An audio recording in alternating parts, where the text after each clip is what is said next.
Un séisme a semé la terreur et la panique au Maroc le vendredi 8 septembre 2023 vers 23 h. En apprenant l'ampleur des dégâts, Jamel Debbouze a très vite décidé de se rendre sur place. Les images qui circulent sur les chaînes d'information depuis quelques heures font froid dans le dos. Le vendredi 8 septembre 2023, à 23h11, un tremblement de terre dont l'épicentre se situe dans la province d'Alaou a frappé la région montagneuse au sud de Marrakech. Le bilan est abominable. 2 jours plus tard, le peuple marocain pleure déjà la mort de 2500 personnes et la destruction de villages entiers.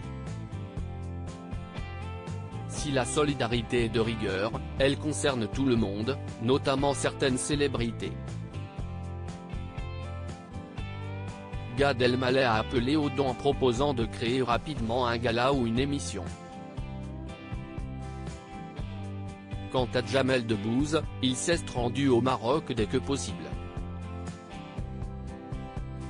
Fondateur du Marrakech du Rire, qu'il anime depuis l'année 2011, Jamel Debbouze a une connexion très forte avec le Maroc.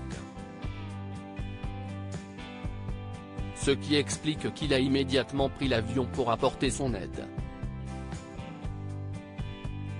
Le lundi 11 septembre 2023, les caméras de BFM TV l'ont d'ailleurs retrouvé dans un centre de transfusion sanguine, en train de donner son sang de bon matin. « Je suis très ému d'être ici », explique-t-il sobrement. On a eu l'occasion de voir un peu toute cette solidarité. Elle est incroyable, il faut la filmer, il faut la transmettre. Il faut voir comment les Marocains sont solidaires les uns avec les autres. Le tremblement de terre qui a secoué le Maroc était de magnitude 6,8 selon l'Institut de géophysique américain et de magnitude 7 selon le Centre marocain pour la recherche scientifique et technique. La ville de Marrakech, où se trouve actuellement Jamel Debbouze, a été touchée. Quelques bâtiments de la vieille ville, la Médina, classée au patrimoine mondial de l'UNESCO, se sont écroulés. Des remparts historiques datant du XIIe siècle se sont, eux aussi, partiellement effondrés selon les informations de BFM TV.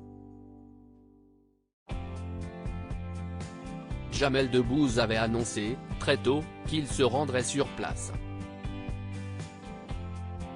J'ai envie d'aller auprès de ceux qui ont été choqués et éprouvés et de m'asseoir à côté d'eux, comme on réconforte quelqu'un dans le deuil, assurait-il sur TF1.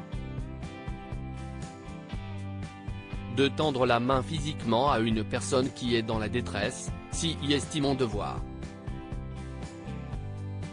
Il réfléchit, en parallèle, avec Arthur, à un geste pour récolter plus de fonds.